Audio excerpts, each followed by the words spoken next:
গরমে সিদ্ধ হয়ে গেলাম, তবু আমার কিপটা বেটা এসি কিনে দিল না। শোনো, গরম সহ্য করা শেখো, মরার পরে কাজে লাগবে। মরার পরে তোর জাত গোষ্ঠীর কাজে লাগবে, আমার লাগবে না। এসি কিনে দিবা কবে সেইটা বলো। স্বামীর সাথে যে দুর্ব্যবহার করো, তুমি তো জাহান্নামে যাবা। জাহান্নামের আগুন কেমনে সহ্য করবা?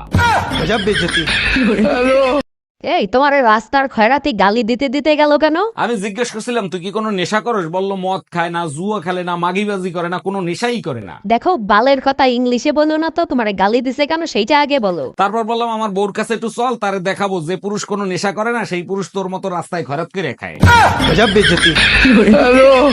রোজ এই মেয়েগুলো তোমাকে মেসেজ করে, তুমি রিপ্লাই দাও, এগুলো আমাকে চিট করো না? আর হবে না, সরি। এই দাঁড়াও, আমার বর ফোন করছে। তাড়াতাড়ি আয়, আমার কিন্তু এগুলো ভাল লাগে না। হ্যালো। তাই কেউ আছেন, এই গরিব ভিখারিকে কিছু দান করেন। আপনি তো একজন সুস্থ মানুষ, আপনি খয়রাত করেন কেন? আর আপনাকে খয়রাত দিলে আমার কি লাভ হবে? আপনার জন্য অনেক দোয়া করব, আপনার অনেক ধন সম্পত্তি হবে, বাড়ি হবে, গাড়ি হবে। তাইলে এক কাজ করেন, এই দোয়াই আপনি আপনার নিজের জন্য করেন।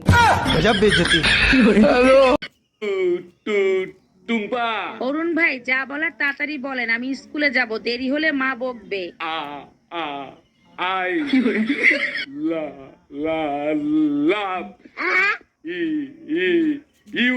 থাক অরুণ ভাই, আপনাকে আর কষ্ট করে বলতে হবে না। আপনার আই লাভ ইউ বলতে বলতে আমার বিয়েও হয়ে গেছে, বাচ্চাও হয়ে গেছে। বাবা সায়ান, মামাকে সালাম দাও। আসসালামু আলাইকুম মামু।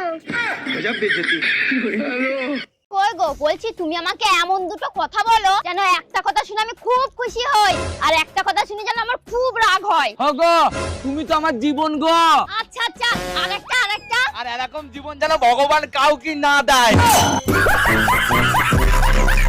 আচ্ছা ভাবি, প্রায় সময় আপনার টক খাইতে দেখি, কোনো সুসংবাদ আছে নাকি? না অরুণ ভাই, শ্বশুর বাড়ির লোকজনরা যখন আমাকে গালিগালাজ করে তখন আমি টক খাই। টক খাইলে সব হজম হয়ে যায়। বলেন কি, তাই নাকি? তা শ্বশুর বাড়ির কে কে আপনারা গালিগালাজ করে? সবাই করে, শ্বশুর শাশুড়ি ননদ জামাই। আচ্ছা অরুণ ভাই, আমি আবার নির্লজ্জ বেয়া হয়ে গেলাম না তো?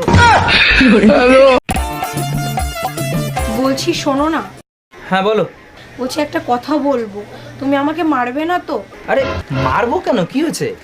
আমি না মা হতে চলেছি।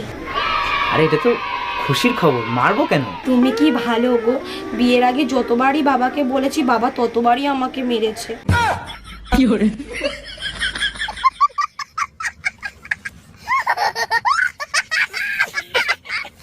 ও মা, ভাসুর হয়ে আমি একটা কথা বলছি, কিছু মনে করনি। তোমার যা যতদিন না বাপের বাড়ি থেকে আসছে, ততদিন একটু ঘুম থেকে উঠে তাড়াতাড়ি বাসি কাজগুলো করবে।